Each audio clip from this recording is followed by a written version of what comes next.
President Bassini, I want to thank you for helping me organize this meeting here today. And also the other heads of the 5 families from New York, New Jersey. Carmine Cuneo from the Bronx, and Brooklyn, Philip Tattaglia. From Staten Island, we have with us Victor Strachey and all the other associates that came as far as from California, Kansas City, and all the other territories of the country. Thank you.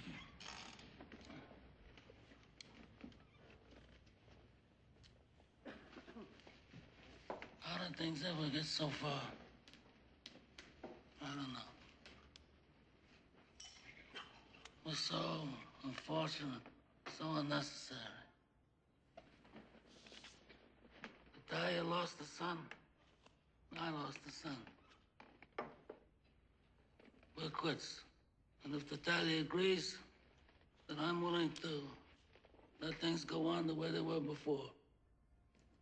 We're all grateful to Don Corleone for calling this meeting. We all know him as a man of his word. A modest man. He'll always listen to reason. Yes, Don Barzini. He's too modest. He had all the judges and politicians in his pocket. He refused to share them. When did I ever refuse an accommodation? All of you know me here. When did I ever refuse? Except one time. And why? Because I believe this drug business is going to destroy us in the years to come. I mean, it's not like gambling or liquor, even women, which is something that most people want nowadays, and it's forbidden to them by the bits and avanti of the church. Even the police departments that have helped us in the past with gambling and other things are going to refuse to help us when it comes to narcotics.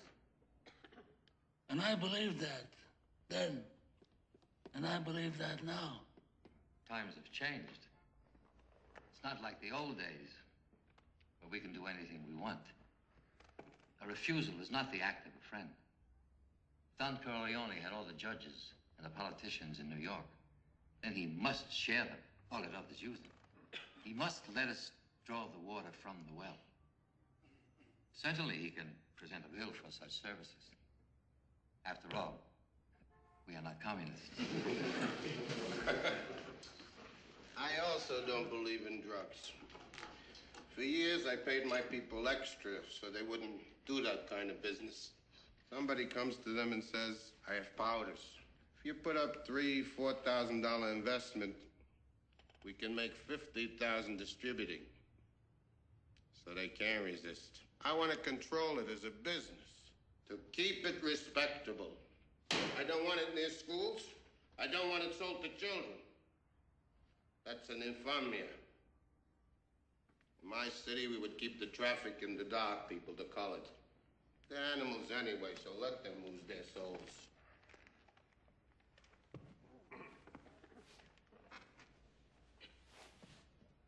I hope that we could come here and reason together. And as a reasonable man, I'm willing to do whatever's necessary to find a peaceful solution to these problems. Then we are agreed. The traffic in drugs will be permitted, but controlled. And Don Corleone will give her protection in the East, and there will be the peace.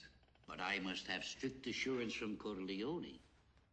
As time goes by and his position becomes stronger, will he attempt any individual vendetta? Look, we are all reasonable men here. We don't have to give assurances as if we were lawyers. You talk about vengeance. Is vengeance gonna bring your son back to you? Or my boy to me? I forgo the vengeance of my son. But I have selfish reasons. My youngest son was forced to leave this country because of this Salazzo business. All right, I have to make arrangements to bring him back here safely, clear of all these false charges. But I'm a superstitious man. And if some unlucky accident should befall him, if he should get shot in the head by a police officer, or if he should hang himself in his jail cell, or if he's struck by a bolt of lightning, then I'm going to blame some of the people in this room. And that I do not forgive. But that aside,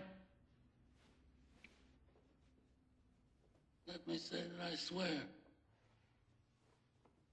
on the souls of my grandchildren that I will not be the one to break the peace we've made here today.